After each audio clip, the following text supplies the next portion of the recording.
you eat salt from a mine in southern Utah, and that's awesome. And you also flush precious nutrients down the toilet, and that's not awesome.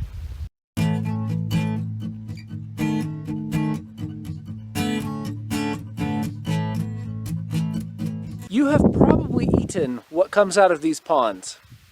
These evaporating ponds produce potash, basically potassium fertilizers, which are then sold by means of the railway lines and taken to farmers all over the place. In fact, I actually used to work at a fertilizer plant where we would unload these carts of potash from southern Utah for it to be distributed on fields that grew potatoes and wheat and all kinds of other things. And what that means is that you have probably eaten, if you've eaten Idaho potatoes, you've almost certainly eaten what comes out of these ponds. And that is actually kind of disturbing.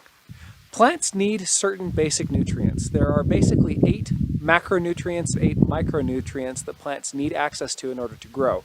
Some of these are really easy to get a hold of, like carbon dioxide and water. But you have some that are a little bit harder to get a hold of. Things like potassium, nitrogen, and phosphorus. Those are considered the big 3. NPK are their symbols, and that's what you'll see on the fertilizer bag. Nitrogen is an interesting one. It's essentially infinitely renewable and sustainable because we get it from the atmosphere. Using electricity, we're able to extract the nitrogen from the air and turn it into a chemically usable form, usually in the form of urea or something like some sort of nitrate. With phosphorus and potassium, the story is a little bit different. You can't pull those out of the air, which means they need to be mined. And because they need to be mined, that is not an unlimited resource. So as of right now, we are effectively eating the deserts as a non-renewable resource, exactly the same as coal or oil or natural gas. And that's kind of interesting. There is another way though, and that way is by recycling nutrients. The form this takes is using sewage as a form of fertilizer. If you think about it, on first glance, that's super gross. But then if you think about it a little bit longer, the way we do it now seems really wasteful and weird. Right now, we mine nutrients from the desert. We ship those on train lines, thousands of miles, and then sow them into the ground, where that nutrient is then converted into food in plants. And then we eat it, so now that same nutrient that was dug out of the desert is now in our bodies. And then we take that nutrient, and what do we do with it? We flush it down the toilet and send it into our waterways, where it causes pollution and all kinds of problems. If, on the other hand, you were to recycle that in the form of composting, done responsibly so that you get rid of pathogens, of course, because that's nasty. But if you recycle those, then you can get a closed loop, where you mine this once and you sustain Earth's population up to a large point, and then you just keep the ball rolling. And you don't need to continually be eating the desert. Instead, you can eat recycled nutrients, which is a way that we have, as humans, have done it for a very, very long time. The agriculture in China, there's a good book called Farmers of 40 Centuries by Mr. King, where he talks about the way that Chinese farmers used to compete to get access to poo because of its use as a fertilizer. It was a way to bring wealth to their fields. And there used to be an economy. Cities would be on waterways in order to get stuff to the city, but also to get stuff out of the city, including barges filled with refuse that were taken back upstream to the farmers to then turn it into fertility. Think of it like the phoenix, death and rebirth and resurrection. It's kind of a cool thing, as long as you can get over the initial thecophobia, which inevitably crawls into the discussion. But yeah, we currently are eating the desert. That's not sustainable. It's cool, but it's not sustainable. A more sustainable way is to recycle poo. But yeah, waste. Waste not, want not. And we need this stuff in order to keep fed. Old ways of solving that problem specifically related to potassium were to use things like ashes and bone meal to get it back into the soil. Bone meal is particularly good for phosphorus, and so that's one of the reasons why it was used as a fertilizer as much as it was. In nature, the amount of potassium that is available in nature is recycled continuously. You have new potassium leached up from the ground, from that first layer of dirt that plant roots can reach. All of the absorbable potassium gets sucked up into the tree, incorporated into the substance of the tree, and then it gets recycled. As the tree dies, it falls over and basically feeds that layer of soil again, and then the next layer of life is able to keep going. A similar thing with the leaves that fall. The leaves contain a lot of carbohydrates which nourish the soil life and feed the worms and all the small organisms, but it also contains a certain amount of ash, and that ash contains potassium and calcium and a few other nutrients, which then get uptaken as they're dissolved by all the little life forms and taken up by plants again. So it's kind of interesting. There's a circle of life, and we know about it, we've studied it, we've actually practiced it for a very long time, but now we're not practicing it because we can just plug straight into the desert and get our nutrients directly. I'm not against this. I think it's awesome, but I think it's wasteful to take what we gain here and then lose it down the sewer.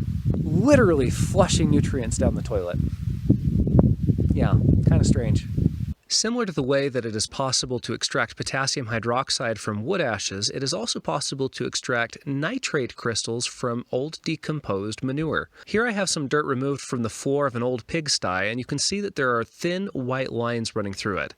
Now that's either going to be potassium nitrate crystals or else fungal networks that were helping to decompose the manure into potassium nitrate crystals.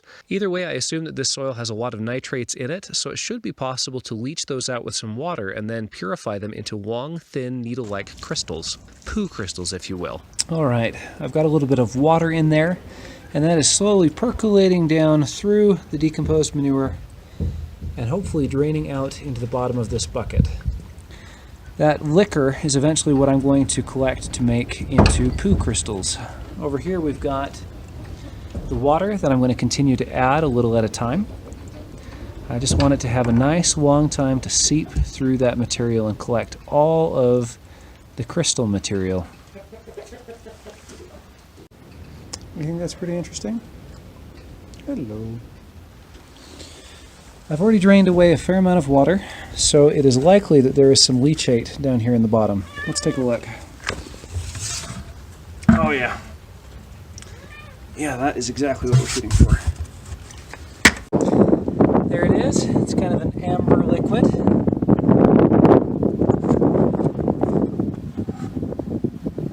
And hopefully this produces saltpeter. All right, I've let this evaporate naturally, and you can see those long, thin, shiny bits? Those look an awful lot like poo crystals. If I were to take the time to dissolve this material in hot water and then run it through a filter a few times before condensing those crystals back out, it would be possible to get extremely pure white crystals of potassium nitrate. But instead of doing that, let's talk about what makes trees green.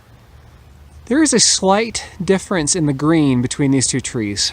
Over here we have a lighter green, and over here we have a darker green. And that is going to be very interesting for a reason I will explain now.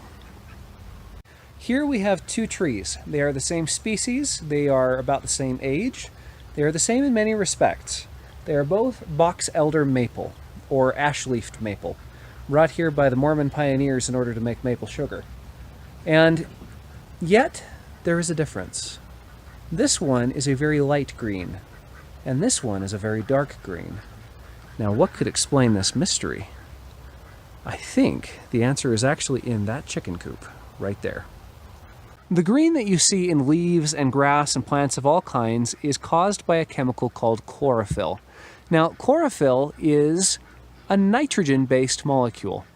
Now, you might ask why that would be such a big deal. Why chlorophyll being a nitrogen-dependent molecule would be such a big deal. I mean, we're breathing nitrogen all the time. Take a deep breath. That stuff you just filled your lungs with is about 70%, 70 to 80% nitrogen. So what's the big deal? Why would there be a difference in the color of that tree and that one? Well, the trouble with nitrogen is that it's triple deadlocked. There is a triple covalent bond between two nitrogen atoms in the N2 that you filled your lungs with. When you filled it in, it's not individual nitrogen atoms floating around. They're floating around in pairs. And they are pairs who really, really like each other. Triple bonded. And what that means is that it won't chemically bond with anything else. It refuses to be made into chlorophyll or protein or any of the other molecules that are nitrogen dependent. And that's a problem for the living world because you are made largely out of proteins, and proteins are also nitrogen dependent. They need nitrogen in order to exist. So, how do we solve this problem? Well, in nature, mostly we do it by recycling. If there is chemically available nitrogen, nitrogen that's bonded to anything other than just another nitrogen atom, then, you eat food and you eat protein, let's say you eat a steak, and then you pee out a chemical called urea, which is nitrogen-based from breaking down those proteins. And then that breaks down into nitrites because bacteria eat it. And then that turns into nitrates, and then plants can use that to grow and grow tall and big and strong and build nitrogen-based molecules such as chlorophyll. And that is why the chicken coop makes such a large difference to this tree as opposed to this one.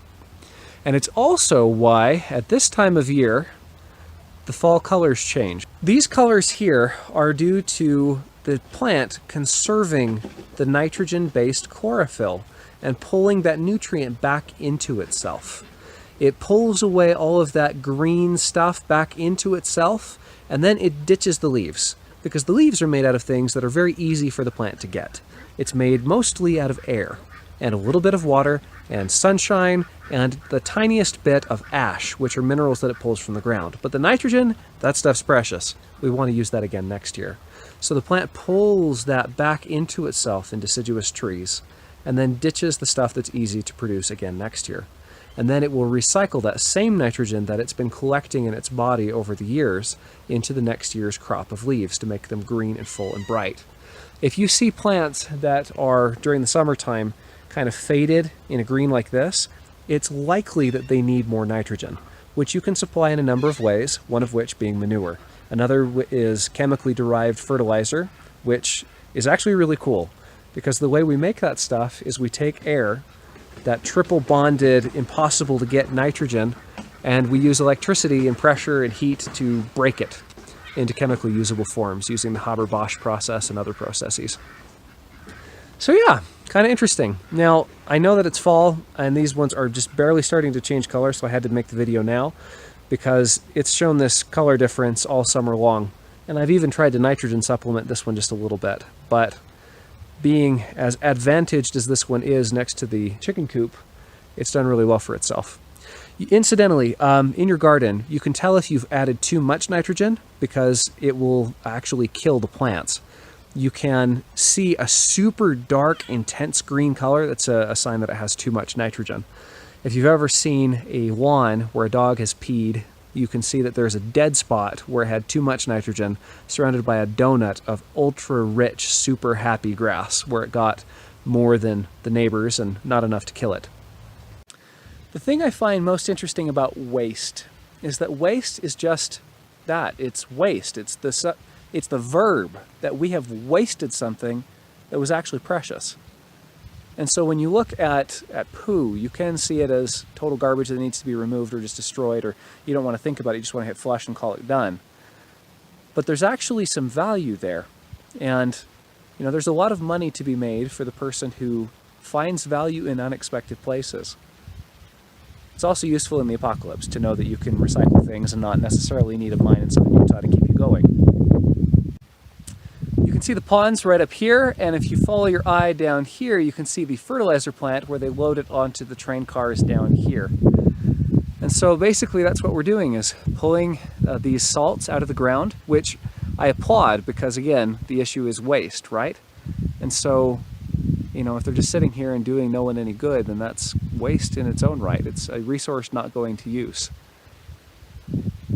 Yeah.